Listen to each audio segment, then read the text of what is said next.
आ रही है, जहां पर पीएम आवास योजना में घोटाले का मामला सामने आया है।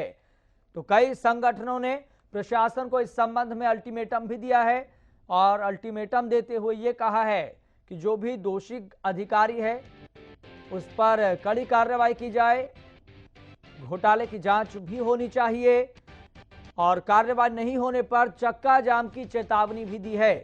गृह मंत्री और शहरी निकाय मंत्री को भी इस संबंध में शिकायत भेजी गई है। तो पत्रकारों से रूबरू होते हुए कई संगठनों ने पीएम आवास योजना में घोटाले की बात सामने रखी है और इस खबर के संबंध में तस्वीर भी हम आपको दिखा रहे हैं। और इस ज्ञापन के जरिए, इस शिकायत के जरिए मांग की गई है कि आप जांच करें, चूंकि इस आवास योजना में घोटाला सामने आया है और जांच होनी चाहिए, दोषियों पर, अधिकारियों पर कड़ी कार्रवाई होनी चाहिए। तो प्रशासन को कई संगठनों ने अल्टीमेटम दिया है और कार्रवाई नहीं होने पर चक्का जाम की चेतावनी भी दी है। तो गृह मंत्री और शहरी निकाय मंत्री को इस संबंध में शिकायत भी भेजी गई है, लेकिन देखना होगा इस मामले पर गृह मंत्री और शहरी निकाय मंत्री किस तरह से संज्ञान लेते हैं और इस मामले को कितनी गंभीरता से लेते हैं। और अगर इस मामले में घोटाला हुआ है तो जांच होनी चाहिए और जांच के बाद अगर कोई भी दोषी पाया जाता है तो उस पर कड़ी कार्रवाई भी होनी चाहिए, क्योंकि जहां पर सरकारों की इंटेंशन ये रहती है कि हमारे समाज के अंतिम छोर में बैठे व्यक्ति को हमारी योजनाओं का फायदा मिले। और आपका अपना चैनल हरियाणा न्यूज लगातार ये अपील करता रहा है, सरकार की इंटेंशन तो साफ रहती है लेकिन अधिकारी उस इंटेंशन पर पलीता लगाते हुए नजर आते हैं। और अगर इस आवास योजना में भी पलीता लगाने की कोशिश की गई है तो जांच होनी चाहिए और जांच के बाद अगर कोई भी दोषी पाया जाता है अधिकारी तो उस पर कड़ी कार्रवाई भी होनी चाहिए। और ठीक इसी तरह की मांग कई संगठनों ने की है।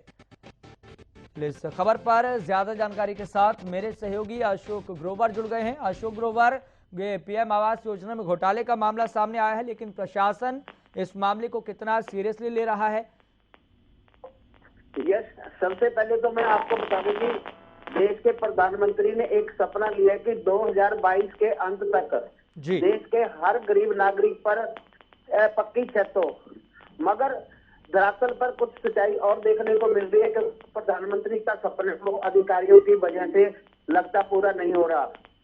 रतिया में 800 के करीब प्रधानमंत्री आवास योजना के लाभपात्रों को राशि डाली गई है, मगर उसको लेकर घपले के आरोप लग रहे हैं। लोग एफिडेविट दे रहे हैं कि हमसे पैसा लिया गया और जिसको लेकर 5 दिन प्रदर्शन होता है। एसडीएम जांच मौके पर पहुंचे हैं, कार्रवाई का उसको लेकर अभी प्रदर्शनकारियों ने एक प्रेस कॉन्फ्रेंस की है। जी ठीक है, बहुत बहुत शुक्रिया अशोक ग्रोवर जानकारी साझा करने के लिए। लगातार आप नजर बना रखें, हम आपसे अपडेट लेते रहेंगे।